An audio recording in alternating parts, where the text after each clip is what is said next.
అన్నా ఇప్పుడు కుంభమేళలో ఒక ఇద్దరు ఫేమస్ అయ్యారు కదా వన్ డేలో.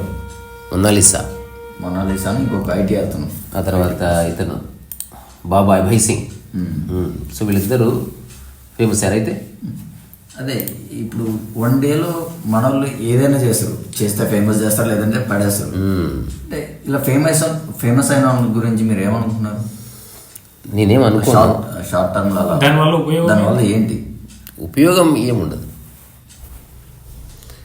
ఉపయోగం ఏముండదు.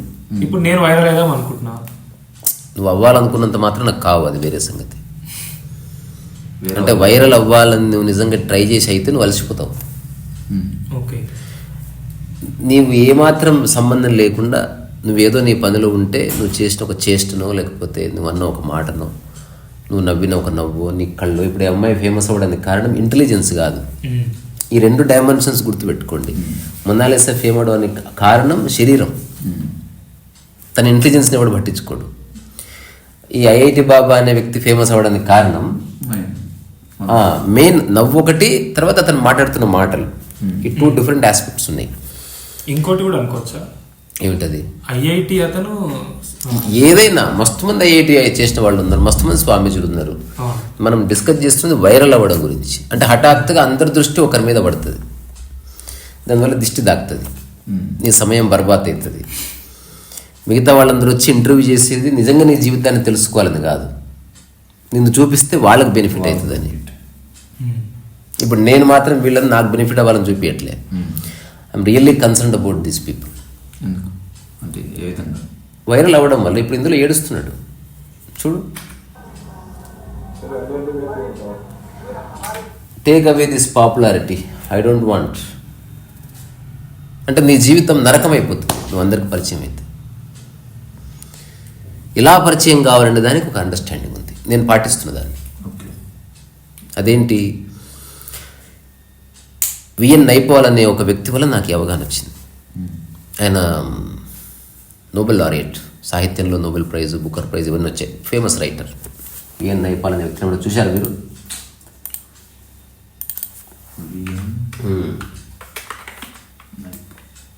విఎస్ నైపాల్ ఇతను బ్రిటిష్ రైటరు. ఇతను కనిపిస్తుందా బాలాజీ? ఇతను చనిపోయాడు. ఇతను నేను ఎక్కడో నడుస్తున్నప్పుడు నాకు రోడ్డు మీద ఒక పేపర్ దొరికింది, ఇట్లా న్యూస్ పేపర్.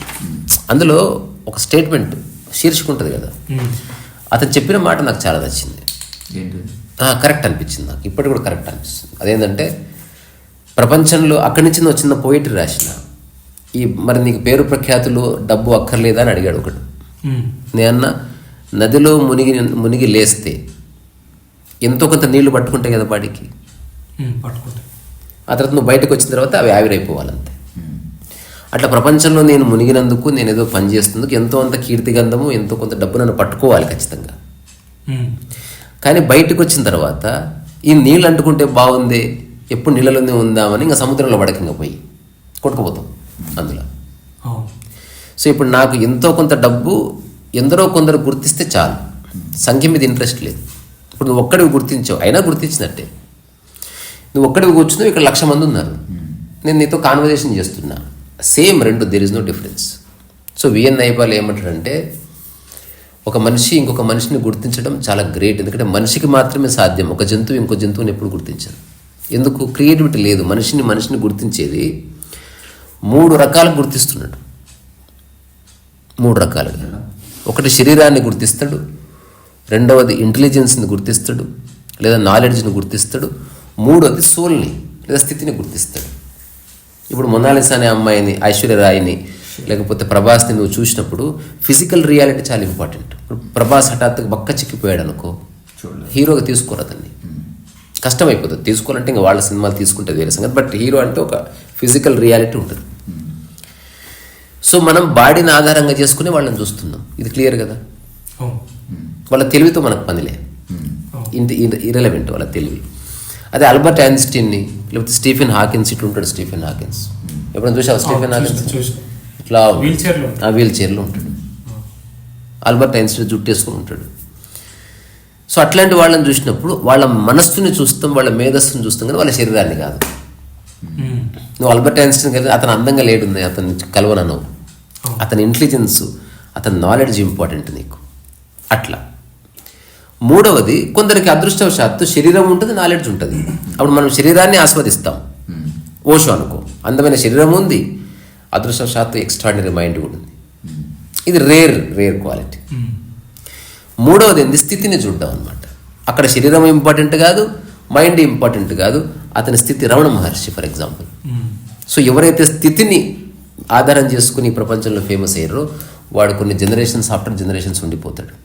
ఎవడైతే మనసును ఆధారం చేసుకుని పేరు ప్రఖ్యాతులు సంపాదించాడో కొన్ని జనరేషన్స్ తర్వాత అంతకంటే బెటర్ మైండ్ వచ్చి దాన్ని పక్కకు జరిపేస్తుంది. ఎవరైతే శరీరాన్ని ఆధారం చేసుకుని ఫేమస్ అవుతున్నారో వాళ్ళు కొంతకాలం ఉంటారు మార్కెట్లో. ఎల్లకాలం నువ్వు రూల్ చేయలేవు, నీ అందం ఉన్నంత వరకే. ఆ తర్వాత నేను ఎవరు పట్టించుకోరు. అదే నువ్వు ఇంటెలిజెంట్ పర్సన్ అనుకో, మరణించే వరకు డెత్ బెడ్ మీద కూడా నువ్వు అద్భుతమైన టాక్ చేసి చచ్చిపోవచ్చు. నిసర్గదత్త మహారాజ్ ఫర్ ఎగ్జాంపుల్, నల్లగా ఉంటాడు, బీడీలు తాగుతాడు, కానీ ఎక్స్ట్రాడినరీ టాలెంట్ ఉంది. దానివల్ల నువ్వు అతని శరీరాన్ని పట్టించుకో, నల్లగా ఉన్నాడు, అతను బీడి తాగుతాడు, నేను పోనను. అతని జ్ఞానం కావాలి నీకు. మూడవది ఏమిటి, స్థితి. అసలు అతను మాట్లాడట్లేదు, అతన్ని ఏమీ ఆవిష్కరించలేదు, అతని గొప్ప శరీరం లేదు, బట్ అతని యొక్క ప్రశాంతత కంటేజియస్, అంటే అది ఒక అంటువాదిగా సంక్రమించేటువంటి ఒక అద్భుతమైన చిరునవ్వు ఉంది, ప్రశాంతత ఉంది, అతని కళ్ళలో ఒక దార ఉంది. అదృష్టవశాత్తు కొందరికి 3 ఉంటాయి. ఓషోకి 3 ఉన్నాయి. లక్ అది, వెరీ రేర్, అది వెరీ వెరీ రేర్. కృష్ణమూర్తికి 3 ఉంది. మంచి శరీరం ఉన్నది, మంచి మైండ్ ఉంది, మంచి స్థితి కూడా ఉన్నది. అది ఏదో విధంగా కృష్ణమూర్తి ఫోటో పెట్టుకునే వాడికి కృష్ణమూర్తి నచ్చుతాడు, కృష్ణమూర్తి మాటలు ఏం చేసేవాడు కృష్ణమూర్తి నచ్చుతాడు, కృష్ణమూర్తి శరీరం అక్కర్లేదు, నాకు మనసు అక్కర్లేదు కూడా కృష్ణమూర్తి స్థితి నచ్చుతుంది. దిస్ ఈజ్ వెరీ రేర్ అన్నట్టు. ఇప్పుడు మన విషయానికి వస్తే అసలు వైరల్ అవ్వడం అనేది ఒక 50 ఏళ్ల క్రితం లేదు. సినిమా హీరోలు వైరల్ అవ్వడం అనేది, వైరల్ అంటే నిన్న రాత్రి వరకు నువ్వెవరో ప్రపంచానికి తెలీదు, 24 hours తర్వాత ప్రపంచం అంతా నీ పేరు తెలుసుకున్నది, నీ పేరు తలుస్తున్నారు. That's called viral. వైరల్ అనేది వైరస్ నుంచి వచ్చింది. వైరస్ ఎట్లయితే పాకుతుందో అట్లా వీడియో పాకిందని. అంటే ఇప్పుడు సోషల్ మీడియా వల్ల అంతే. సోషల్ మీడియా తీసేస్తే వైరల్ లేదు, ఏమి లేదు. ఇప్పుడు యూట్యూబే తీసేస్తే ఇంతమంది నేను పరిచయమే ఉండేవాడిని కాదు. కానీ ఎట్టి పరిస్థితుల్లో వైరల్ అయ్యే పని చేయకూడదు. రెండవది, ఒకవేళ నీ సుడి బాలిక వైరల్ అయినవే అనుకో, దాంట్లో నీ విరుక్కోకూడదు. 2 విషయాలు ఉన్నాయి. 1,00,000 మంది నన్ను గుర్తించడం ఉంది, రెండోది ఆ గుర్తింపును నేను గుర్తించడం ఉంది. రెండోది రాంగ్. ఒకవేళ నువ్వు వైరల్ అయ్యి ఆ గుర్తింపుని ఎంజాయ్ చేస్తున్నావా, నీ యొక్క జీవితం అంతా బర్బాద్ అయిపోతుంది. ఆ తర్వాత నువ్వు పుస్తకం రాయలేవు, నువ్వు ఏమి నేర్చుకోలేవు, నువ్వు రోడ్డు మీద ఇది పోయలేవు.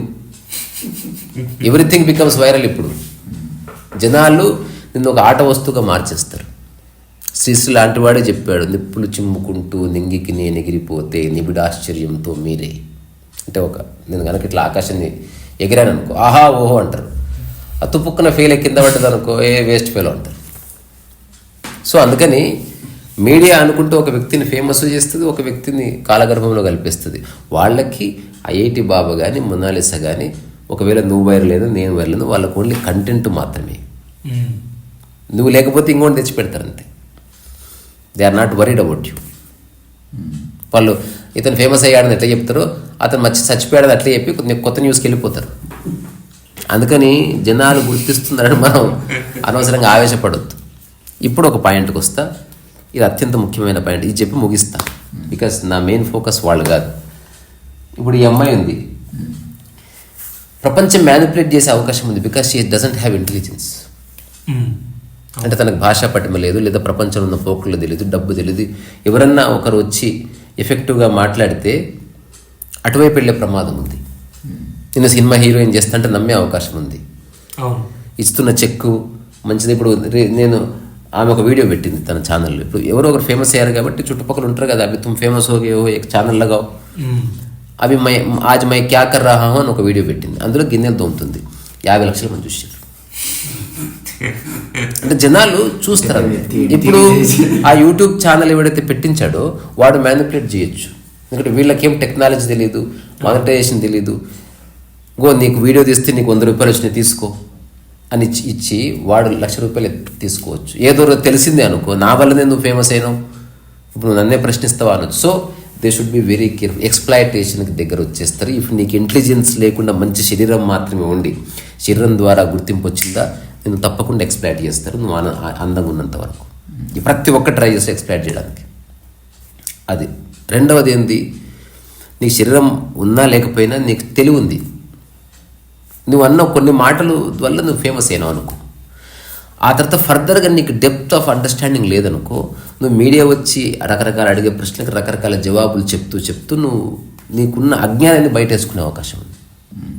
ఇప్పుడు నేను విన్నాను ఐఐటి బాబా, ఫస్ట్ కాన్వర్జేషన్స్ వరకు ఓకే, తర్వాత I got bored, is being repetitive. ఆ తర్వాత ఇప్పుడు నువ్వు ఎక్కడ పోయినా గుర్తిస్తున్నారు కదా, నువ్వు ఏమి చేయలేవు, ఏమి నేర్చుకోలేవు. నీకు ఆతిథ్యం వస్తుంది, ఎవరో ఒకరు నీకు అకామిడేషన్ ఇస్తారు, అదేం ప్రాబ్లం లేదు, ఎవరో ఒకరిని కారు ఎక్కించుకొని తీసుకుపోతారు. కానీ నీకైనా, నాకైనా, కుక్కకైనా, మోదీ గారికైనా, జిఆర్ స్వామికైనా టైం ఒకటే. సో నీ టైం వేస్ట్ అయిపోతుంది. ఎగ్జాంపుల్, నేను అందరూ గుర్తించే రోడ్డు మీద పోతే ప్రతి ఒక్కరు హాయ్ త్రిముఖ అంటుంది అనుకో, నీకు ఆపరేషన్ చేయించుకోవాల్సి వస్తుంది. అంటే ఎంతమందికైనా హాయ్ చెప్తావు. So your time is wasted. So VN Naipaul చెప్పినట్టు చెప్పి ముగిస్తే ఎలా ఫేమస్ అవ్వాలంటే నిన్ను అందరూ గుర్తించాలి. కానీ నిన్ను గుర్తించేవాడు ఎవ్వడు క్రేజీగా ప్రవర్తించొద్దు నీ సమక్షంలో. ఇప్పుడు నేను అది పాటిస్తున్నా. క్రేజీనెస్ ఉండదు. ఉదాహరణకు ఒక హీరోని చూస్తే ఒక వెర్రి చేష్ట ఉంటుంది, సార్ ఒక ఫోటో దిగుదాం అంటే వాడి ఇష్టాలతో పని లేకుండా వీడే దాడి చేస్తాడు పోయి. వాడి ఇష్టం లేదంటే వాడు పెద్ద అహంకారం, వాడు బేకు, వాడు కాబట్టి కూడా అంటారు. అంటే వీడే ఇంట్రూడ్ అవుతున్నాడు, వీడే ఆంక్షలు పెడుతున్నాడు. ఒకవేళ వాడు నువ్వు అనుకున్నట్టు చేస్తే గ్రేట్ అంటున్నాడు, లేకపోతే వాడిని వదిలేస్తున్నాడు. అంటే యు ఆర్ యూజింగ్ జస్ట్. హీరోకి అభిమానులు కాదు, ఈ అభిమానులు హీరోని ఆపరేట్ చేస్తున్నారు బేసికలీ. పొలిటీషియన్ని కింద ఉన్న కార్యకర్తలే పొలిటీషియన్ని రూల్ చేస్తుంటారు. అట్లాగే గురువు భక్తులని శిష్యులని రూల్ చేయడు, శిష్యులు భక్తులని గురువుని రూల్ చేస్తుంటారు. ఉల్టా జరుగుతుంటుంది మొత్తం. సరిగ్గా చూస్తే ఇప్పుడు గురువు ఏదన్నా పిచ్చి పని చేశాడు అనుకో, శిష్యులందరూ కోపం వచ్చేస్తుంది. సో శిష్యులకు తగ్గట్టు గురువు నడుచుకుంటున్నంటే నిరక్కపోయిండు. నిసర్గదత్త ఫ్రీగా ఉన్నాడు, ఆధ్యాత్మిక ప్రవచనం తీసుకుని బీడీ తాగిండు, కేర్ చేయలేదు ఇవ్వండి. ఉంటే ఉంటారు, పోతే పోతారు. ఇప్పుడు నేను అదే పాటిస్తున్నా. గుంపులో ఇరుక్కునే సమస్య లేదు. ఇప్పుడు విఎన్ నైపాల్ చెప్పింది ఏంది, నేను జనాలు గుర్తించని, వాళ్ళ హృదయంలో ఒక చల్లని గుర్తింపు ఉండాలంతే, క్రేజీ గుర్తింపు కాదు. నిన్ను తలుచుకొని వాళ్ళు ఆనందపడాలంతే. ఎక్కడ నువ్వు రోడ్డు మీద కనిపించినా కూడా వచ్చిన చిరునవ్వు నవ్వాలి తప్ప పరిగెత్తుకొని రావడాలు, గట్టిగా హగ్ చేసుకోవడాలు, నువ్వేదో పనిలో ఉన్నా నువ్వు అన్ని పక్కన పెట్టి సార్ ఒక సెల్ఫీ ఇది వచ్చిందా, దెన్ యు ఆర్ డూమ్డ్. నీ లైఫ్ బర్బాద్ అయిపోవడానికి అది స్టార్ట్ అయింది. అందుకే ఫేమస్ అవ్వడం తప్పు కాదు. నువ్వు ఫేమస్ అయిన తర్వాత రోడ్డు మీద నడుచుకుంటూ పోతున్నా గౌరవంగా వచ్చి ఒక చిన్న తల ఊపి నేను ముట్టుకోవడం లేదు. నీ యొక్క ఏకాంతానికి నువ్వు గదిలో ఉన్న రెస్పెక్ట్ ఇస్తుంది సమాజం. నువ్వు రోడ్డు మీద ఉన్న ఎగ్జాంపుల్, నువ్వు రోడ్డు మీద పడుకున్నావు అనుకో, అసలు ఎవరు డిస్టర్బ్ చేయట్లేదు. 100 మంది చూసిపోయారేమో, but nobody is disturbing you. ఇటువంటి ఒక పేరు ప్రఖ్యాతులు వస్తే అదృష్టం అది సమాజంలో. ఒకవేళ నాకు వస్తే నేను అటువంటిది రావాలని కోరుకుంటున్నాను. అసలు వద్దే వద్దు ఆ దరిద్రం. ఒకవేళ వస్తే అట్లా. ఒకవేళ అనుకోకుండా నేను వైరల్ అయినా అనుకో, నువ్వు చెప్పినట్టు నేను ఉండాలంటే అప్పుడు ఏం చేయాలి? నేనేం చేయాలి? నువ్వు దాన్ని న్యూట్రల్ చేయాలి. నువ్వు నిజంగా నీకు టైం పట్ల విలువ ఉండి నువ్వు జీవితంలో ఇంకా నేర్చుకోవాలన్న ఒక ఫీలింగ్ ఉందనుకో. ఇప్పుడు మనకు యూట్యూబ్ ఛానల్స్ వాళ్ళు విరివిగా ఇంటర్వ్యూ చేశారు. అందరికి ఒక మాట చెప్పిన ఏంటది, ఇదే చివరిదని. అంటే వద్దది, సింపుల్. నెక్స్ట్ టైం మళ్ళీ రండి, కెమెరా లేకుండా రండి. నేను కలవడానికి అగేనెస్ట్ కాదు. ఈ సోకాల్డ్ మాధ్యమాలతో మనం ప్రచారం చేస్తాం. అదే నువ్వు అసలు దాన్ని ఫస్ట్ నువ్వు పట్టుకోవద్దు క్రేజీనెస్. ఎవరైనా నిన్ను చూసి 100 మంది కేకలేస్తున్నారు అనుకో, నువ్వు అస్సలు న్యూట్రల్గా ఉండగలగాలి. నువ్వు దాన్ని చూసి ఎంజాయ్ చేసినట్టు తెలిస్తే జై బాలయ్య అంటారు. అంటే ఇది మ్యూచువల్. ఇది 1,00,000 మంది నన్ను గుర్తిస్తున్నారు ఒకటి, వాళ్ళు గుర్తిస్తున్నదాన్ని నేను గుర్తిస్తున్నా రెండోది. బాత్ కథ ఓకే, ఇంకా స్టార్ట్ అయింది రోజు. వాళ్ళు అంటే నువ్వు అన్నావు అనుకో, అయిపోయింది. నువ్వు ఎవరేమన్నా సరే నువ్వు అసలు నో రెస్పాన్స్, కళ్ళు మూసుకున్నాను అంతే. అరచరిచి వాళ్ళు వెళ్ళిపోతారు. అప్పుడు నిజంగా నిన్ను గమనించే వాళ్ళు, నిజంగా నీకు రెస్పెక్ట్ ఇచ్చేవాళ్ళు నీ లైఫ్లోకి వస్తారు. గుంపు జీవితాన్ని నాశనం చేస్తుంది. రెండోది, దీనివల్ల డబ్బు రాదు. అంటే నీ యొక్క జీవితం అనేది డిపెండెంట్గా మారిపోతుంది.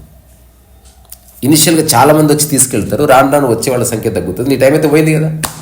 రెండోది ఇంకా ఆయన అవే చెప్తున్నాడు రా, ఆయన వేరే ఎవరన్నా పట్టుకుందాం, కొత్త వైరల్ అవుతారు కొత్త వాళ్ళు ఇవ్వడన్నా. అట్లా ఆ గుర్తింపులో నువ్వు ఇరుక్కున్నావు అనుకో, అక్కడి నుంచి నువ్వు వైరల్ అవ్వాలని ట్రై చేస్తావు. లైఫ్ చాలా డెలికేట్ అన్నట్టు, అర్థం చేసుకోకపోతే ఇరుక్కుపోతాం. ఇప్పుడు మన సమాజంలోనే ఉన్నాం, యూట్యూబ్ అనే మాధ్యమం ఉంది. ఇక్కడ ఫ్రెంజీనెస్ కానీ క్రేజీనెస్ కానీ మీరైతే చూడలే కదా ఎప్పుడు. ఎవ్వరు వచ్చినా మనం ఏ నియమాలు పెట్టలే. ఫస్ట్ క్రేజీ వచ్చిన తర్వాత న్యూట్రల్ అయిపోతారు. చూడగానే జస్ట్ ప్రశాంతంగా కూర్చుంటారు అంతే తప్ప పిచ్చి వేషాలు లేరు. అసలు ఫోటో కూడా దిగాలని అడగరు. అంటే ఇప్పుడు మనం చెప్తున్న డైమెన్షన్ వేరే, అది ఓన్లీ సూపర్ఫిషియాలిటీకి సంబంధించిన విషయం కాదు. మనిషి ఏందిరా వైరల్, కోతి కూడా వైరల్ అవుతుంది. ఏదో పిచ్చి చేస్తే వైరల్ అవుతుంది, అందులో ఏముంది. కానీ ఆ వైరల్ అయ్యింది లైఫ్ లాంగ్ ఉండదు, దానికి ఒక పీరియడ్ ఉంటుంది. ఇప్పుడు కుంభమేళ అయిపోయిన తర్వాత నిజంగా అతను ఇంటెలిజెంట్, అతను ఒక స్పిరిచువల్ అండర్స్టాండింగ్ కలిగి ఉంటే నిలబడతాడు సమాజంలో. ఒక 5-6 ఏళ్ళ తర్వాత మళ్ళీ తిరిగి రీసర్ఫేస్ అయ్యే అవకాశం ఉంటుంది. అందరు మర్చిపోయినా లేదు అతను అప్పుడు ఏదో జనాలు ఏదేదో మాట్లాడారు, కానీ తర్వాత విన్నాను ఈజ్ మేకింగ్ సెన్స్, అతను కరెక్ట్ చెప్తున్నాడు, అప్పుడు వస్తుంది విషయం. లేకపోతే అప్పుడు ఏదో అయ్యిండు వైరల్, ఇంకా ఏదో మాట్లాడుతున్నాడు, అట్లా ఏది పడితే అది చెప్తున్నాడు, అట్లా వచ్చింది అనుకో, ఇంకా అయిపోయా, క్రెడిబిలిటీ పోతుంది. అందుకని ఈ 3 విషయాలు నువ్వు ఎట్లా ఈ ప్రపంచం చేత నువ్వు గుర్తింపబడాలనుకుంటున్నావు, శరీరం చేత గుర్తింపబడాలనుకున్నావు అనుకో, లిమిటెడ్.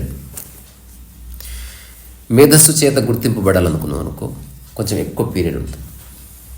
కానీ కొన్ని జనరేషన్స్ తర్వాత అంతకంటే బెస్ట్ మేధస్సు వచ్చినప్పుడు, అంతకంటే గొప్ప ఆవిష్కరణ వచ్చినప్పుడు, ఇంటెలిజెన్స్ అట్లా.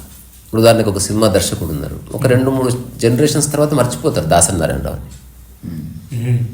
ఒక ఎక్స్టెంట్ వరకు రాజమౌళినైనా సరే ఒక 5-6 జనరేషన్స్ తర్వాత ఇంకెవరో కొత్త దర్శకుడు వస్తే మర్చిపోతారు. కానీ రమణ మహర్షిని ఎవరు మర్చిపోరు, వివేకానందని ఎవరు మర్చిపోరు, ఓషోని ఎవరు మర్చిపోరు, అరవిందుని ఎవరు మర్చిపోరు. అంటే వాళ్ళ స్థితి వల్ల. ఇప్పుడు రమణ మహర్షి రాసిన ఒక పుస్తకం, ఒక పోయం, ఒక గొప్ప స్పీచ్ ఏముండదు, స్థితి అంతే. ఏది ఉందా లేకున్నా బిందాస్ ఉన్నాడు, ఇది నచ్చుతుంది మనిషికి. సో మనం ఎక్కడ ఉండాలనుకుంటున్నాం అన్నది ఇది ఒక పాత్ అన్నట్టు. ఇప్పుడు మనం రకరకాల షార్ట్స్ చేస్తున్నాం, బాడీతో చేస్తావా short, or you are presenting your మైండా, or you are presenting state of బీయింగా నిర్ణయించుకో. ఇప్పుడు నేను నా యూట్యూబ్ అంతా స్టేట్ ఆఫ్ బీయింగ్ అనమాట, 3వ స్థితికి సంబంధించింది నేను చేస్తున్నది. అందుకే నేను స్నానం చేసినా చేపే నేను పట్టించుకోను. నేను శరీరాన్ని ప్రజెంట్ చేస్తాను. శరీరాన్ని ప్రజెంట్ చేయాలంటే అద్దాలు పెట్టి మంచిగా గెటప్ చేసి ఇట్లా మేకప్ వేసుకొని కూర్చుంటుంటే అందులో డౌట్ ఏం లేదు. నేను శరీరంలో ఇరుక్కుపోయి ఉంటే దాన్ని ప్రజెంట్ చేస్తుంటే మంచిగా, మైండ్లో ఇరుక్కుపోయి ఉంటే కాంట్రవర్షియల్ సబ్జెక్ట్స్ ఎంచుకుంటుంటే ఈ పాటికి. స్థితికి సంబంధించిన స్థితి అన్నది it is uncontaminated, unpolluted thing. అది శరీరాన్ని క్విక్గా గుర్తిస్తుంది సమాజం, మనస్సుని లేదా ఇంటెలిజెన్స్ని లేట్గా గుర్తిస్తుంది, ఎక్కువసేపు గుర్తుపెట్టుకుంటుంది. స్థితిని గుర్తించడం కష్టం, ఒక్కసారి గుర్తిస్తే మర్చిపోరు, ఇంకా ఇట్ స్టేస్. ఇప్పుడు ఏవైతే ఆధ్యాత్మిక గ్రంథాల్లో లేదా ఆధ్యాత్మిక మనం వ్యక్తులు అంటున్నామో, మొత్తం మానవజాతి పరిణామ క్రమంలో 500 మంది పేర్లు కూడా లేవు. హీరోలు చాలామంది వచ్చారు పోయారు, రైటర్స్ చాలామంది వచ్చారు పోయారు. బట్ వెరీ రేర్లీ ఆ స్టేట్ ఆఫ్ బీయింగ్ని రిప్రజెంట్ చేసి ఒక మనిషి పోతున్నాడు. వెరీ రేర్ అది. అది గుర్తింపుకు అతీతం. అది గుర్తించినా ఉంది, గుర్తించకపోయినా ఉంది. ఎందుకంటే వాడు అసలు గుర్తింపును కోరుకోవడమే లేదు, స్థితి అంటేనే అది. కానీ మనసులో ఉన్నవాడు ఎంతో కొంత గుర్తింపును ఆశిస్తాడు. శరీరం ఉన్నవాడు ఖచ్చితంగా ఆశిస్తాడు. ఇప్పుడు ఉదాహరణకు 6 ప్యాక్ ఎందుకు చేస్తాడు మనిషి? చూసేవాళ్ళు లేడనుకో, ఇంపాసిబుల్ అసలు. మేకప్ ఎందుకు వేసుకుంటావు చూసేవాళ్ళు లేకపోతే?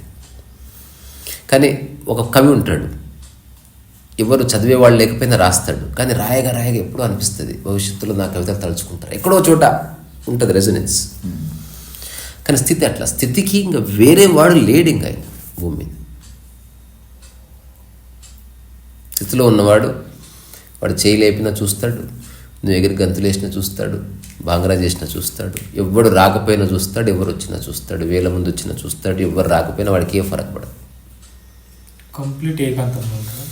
ఆ స్థితి అంటే ఏకాంతం అంటే he is unaffected by external things. ఇప్పుడు నేను అజ్యూమ్ చేస్తున్నా అంటే వాళ్ళు మనుషులుగా ఐ రెస్పెక్ట్, కానీ వైరల్ అయినందుకు particularly Monalisa she should be very careful. Exploitation జరుగుతుంది. రెండోది ఐఐటి ఆ బాబు ఎవడైతే ఉన్నాడో he should also be very careful. ఇప్పుడు అతను అజ్ఞాతంలోకి వెళ్ళవలసిన అవసరం వచ్చేస్తుంది. ఇంకా ఎందుకు చాలామంది కంటెంట్గా నిన్న మన కుంభ పోదాం అనుకున్నాం కదా, మహాకుంభ. నాకు 2-3 మెసేజ్ అక్కడ పోతే ఐఐటి బాబు ఇంటర్వ్యూ చేయమని. నేను ఎవరన్నా చేయొచ్చు, నేను మాత్రం చేయను. I don't want to disturb that person. ఇంకా అందరు డిస్టర్బ్ చేస్తున్నారు. నేను అసలు అతను నా పక్కన కూర్చున్నా సరే అతని దిక్కు కూడా చూడను. నేను అతనికి ఇచ్చే గిఫ్ట్ ఏంటంటే నేను అతనితో ఎప్పుడు మాట్లాడను, నేను డిస్టర్బ్ చేయను. Because every one is disturbing him. అందరు ఇన్హ్యూమన్గా బిహేవ్ చేస్తున్నారు, వెంటబడుతున్నారు ఇంటర్వ్యూల కోసం. అరే కుంభమేళ అయిపోయిన తర్వాత 3 months తర్వాత చేసుకోండి ఇంటర్వ్యూ. కాదు, వైరల్ అంటేనే అది ఇప్పుడే ఇప్పుడే ఇప్పుడే ఇప్పుడే ఇప్పుడే ఇప్పుడే. నాగసాధువులు కూడా సఫర్ అవుతారు, కొడుతుర్రు అంటే వైరల్ అవ్వలే వాళ్ళు. ఇక్కడ విషయం వేరే. వైరల్ అంటే నీ ఫేస్ ప్రపంచం గుర్తించడం మొదలుపెట్టింది. ఇంకా అది ప్రాబ్లం. నాగసాధు పెట్టుంటాడు, నాగసాధు కూడా తెలియదు, బూడిదుంటుంది పైన. అర్థమైంది కదా. ఇంకోటి వీళ్ళ ఇంట్లో అందరూ అట్లే ఉన్నారంట. ఆ కళ్ళు ఆమె క్రియేట్ చేసుకోలేవు ప్రకృతి పరంగా. దేవుడు అంటే ప్రకృతి ఇచ్చింది అది, ఆ సిమెట్రీ అది. అందుకని ప్రకృతి ఇచ్చిన దాన్ని చూసి మురిసిపోవడమే పొరపాటు అసలు. ఆధ్యాత్మికత అంటే నాకు అందమైన కళ్ళు ఉంది అని మీరు అంటున్నారు, అవి నావి కాదండి, అది నేచర్ అట్లా వచ్చింది. ఈ కళ్ళు మెల్లగా వంకర అయితే భవిష్యత్తులో. ఇప్పుడు చూడడానికి మేము డిఫరెంట్గా కనిపిస్తాయి, కానీ ఇప్పుడు ఆమె కళ్ళు ఇప్పుడు టైజన్ కళ్ళు సమానమే ప్రకృతిలో 100%. ప్రత్యేక ఎక్కువ మందికి నచ్చడంతో అందమైంది. అదర్వైజ్ ఉన్నదంతా అందమే. నీకు నచ్చడం నచ్చకపోవడం పక్కన పెడితే అందంగా లేనిది చెప్పు. ప్రిన్సిపియా ఎథికా జీ మూర్ లేకపోతే ఎంఎన్ఎల్ క్యాంట్ రాసిన పుస్తకాలు చదివితే వాళ్ళు అపారమైన చర్చ చేశారు ఈ విషయాల మీద. నిజమైన అందం అంటే ఏంది మీరు అసలు ప్రశ్నించుకోండి. అసలు అందం అంటే ఏంది? నా అండర్స్టాండింగ్ ఏంటంటే ఒక డ్రైనేజ్ కూడా అందంగానే ఉంటుంది. నువ్వు చెప్పేది ఏది అందం అంటే ఏంది? నువ్వు అన్నట్టు అందం అంటే ఏందా డెఫినేషన్. What is beauty? నేను విచ్ ఈస్ బ్యూటిఫుల్ అంటలేదు నేను. వాట్ అంటే ఏది అందంగా ఉంటుందో చెప్పకు. అందం అంటే ఏందో చెప్పు. నాకు నచ్చేది అయిపోయింది. ఇది కాదు అంటే ఒకటి నచ్చింది తర్వాత నచ్చకపోవచ్చు. అంటే ఎదురు ఉన్నది ఇంపార్టెంట్ కాదు, నీకు నీ మైండ్ ఇంపార్టెంట్ అయింది ఇప్పుడు.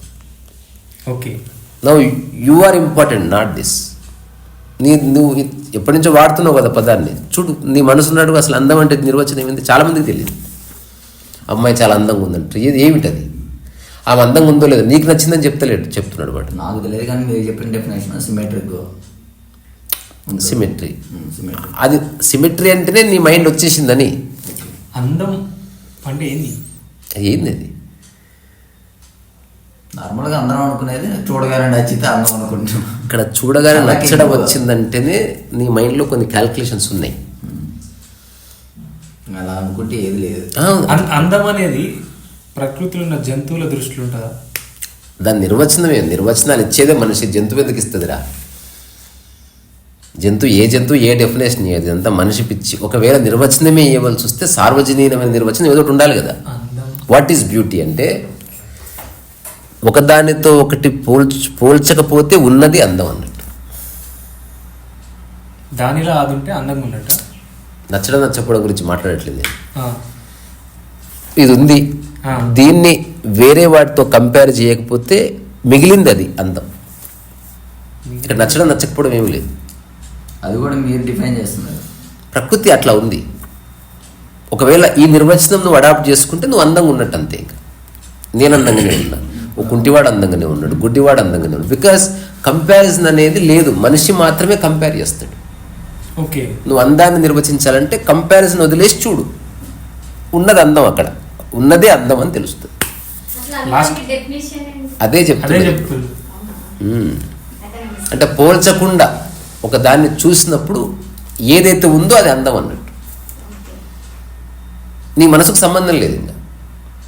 You are not just comparing అంతే, జస్ట్ చూసినావు అంతే. అక్కడ అందం ఉంది. ఉన్నది యథావిధిగా చూడడం అందం అంతే. అప్పుడేమిటి, ఇంతకుముందేమో నీకు నచ్చడం, నీకు అందం కనిపించడం ఉంది. ఇప్పుడు నేను చెప్పిన నిర్వచనంలో చూస్తున్నది అందమే, అందంగా ఉంది కాదు. చూస్తున్నది అందమే, ఎదురుగున్నది అందమే, అందంగా ఉండడం కాదు. ఉండడంలో ప్రయత్నం ఉంది. అందమే అది ఉందా? ఏది ఉంది, ఏది ఉందో అది అందం. ఎవరు చెప్తున్నారు అందం ఉంది? ఎవరు అంటున్నారు? మనం భాషలో నిర్వచిస్తున్నాం, అందులో నిర్వచిస్తున్నాం కాబట్టి భాష వాడాల్సిందే. నువ్వు అట్లా ఎవరు చెప్తున్నారంటే నేనే చెప్తున్నా. అదే అక్కడ ఒకటి ఉంది, దాని పేరు ఏంటంటే అది అందం. మనం పెట్టుకున్న పేరే అది. పేరు గురించి మాట్లాడట్లే, దాని యొక్క స్థితిని యథావిధిగా చూడడం అందం అన్నట్టు. ఒకటి అందంగా ఉండడము ఉండకపోవడం లేనే లేదు, అసలు ఉన్నదంతా అందమే. End of the story. నువ్వు అందంగా ఉన్నా కూడా ఒక మైండే కదా, అన్ని మైండే చెప్తుంది ఓయ్. కానీ ఏ నిర్వచనం సార్వజనీయంగా ఉంటుందని మన ప్రయత్నం అంతా.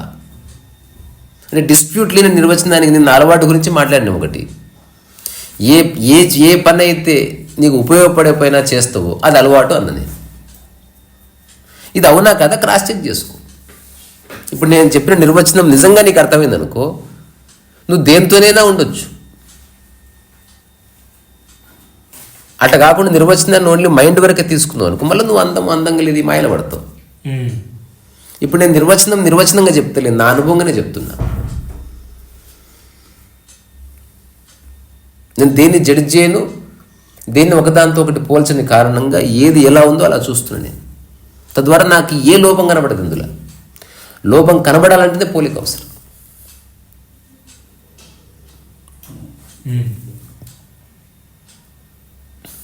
లోపం కనబడాలంటే పోలిక అవసరం. పోలిస్తేనే లోపం లేకపోతే ఎట్లా తెలుస్తుంది? ఇతని ముక్కు బాగుంది అనడం వెనుక ఇంకొక ముక్కు నీ మైండ్లో ఉండడమే కారణం. అదర్వైజ్ ముక్కు ఉందంతే, బాగాలేకపోవడం లేదు. అదే అందం, ఉండడము అందం అంతే. అందంగా ఉండడం లేదు, ఉండడమే అందం. సో అందుకని ఎప్పుడు వైరల్ అవ్వద్దు. నువ్వు చేసిన వీడియో వైరల్గా నువ్వు వైరల్ కావద్దు. అవ్వాలనుకోవద్దా? అయితే నీ చేతులు లేదు. కానీ నీ శరీరం ఆధారం చేసుకుని వైరల్ అయినావు అనుకో, లిమిటెడ్ అది. నీ యొక్క మనసు ఆధారం చేసుకుని అయితే కొంతకాలం నడుస్తుంది కథ. స్థితి ఎప్పుడు వైరల్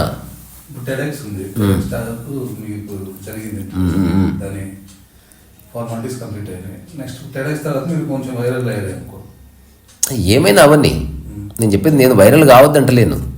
ఇప్పుడు ఈ టాక్తోనే నేను వైరల్ అయ్యాను అనుకో. ఈవెన్ డొనాల్డ్ ట్రంప్ కూడా చూశాడు. డొనాల్డ్ ట్రంప్ మోదీకి ట్వీట్ పెట్టాడు అనుకుందాం. ప్రపంచంలో ఉన్న మీడియా అంతా వచ్చిన తర్వాత నీ వైఖరి ఏమిటి దాని పట్ల అన్నది నిర్ణయిస్తుంది మిగతాదంతా. గుర్తింపులు నువ్వు గుర్తిస్తున్నావు. వైరల్ అవ్వడం తప్పట్టలేదు నేను. వైరల్ అయ్యింది. ఇప్పుడు మొత్తం మీడియా అంతా వచ్చి కింద నిలబడ్డది అనుకో. ఇక్కడ నీవు తెలుస్తుంది నువ్వు ఎవరన్నది. నువ్వు దాన్ని చూసి ఎక్సైట్ అయినావా, అమ్మాయి ఇంతకాలం నేను చేసిన పూజలు ఫలించింది, అయిపోయింది. నీ జీవితాన్ని వేరే వాళ్ళ చేతులు పెట్టినావు. ఇప్పుడు నేనైతే ఏం చేస్తా తెలుసా, ఎవరెవరు ఏం అడగాలనుకుంటున్నారో అన్ని పేపర్ మీద రాసియండి, వెళ్ళిపోండి. ఇంకా తర్వాత నేనేం చెప్పాలనుకున్నానో ఒక్క పేపర్ మీద రాసిస్తా, ఒక్క వీడియో 1 minute పంపిస్తా. అది తప్ప నెక్స్ట్ 1 year వరకు I'm not speaking to you. కెమెరాలు లేకుండా రండి ఎంతసేపు అయినా మాట్లాడతా. ఇప్పుడు చెప్పు, డిస్ప్యూట్ ఏమైనా ఉందా? అదే చెప్తున్నా. అంటే ఒకవేళ అయితే ఇట్లా నువ్వు డీల్ చేసినావు అనుకో, నీ ఏకాంతం నీకుంటుంది, పోతుంది, క్రేజినెస్ పోతుంది. మరి సత్యం చెప్పావు, అందరికి చెప్పేసావు సత్యం. అర్థమైంది కదా? నీవు దాంట్లో ఎక్కువద్దు. వాళ్ళు ఏదని ఉండని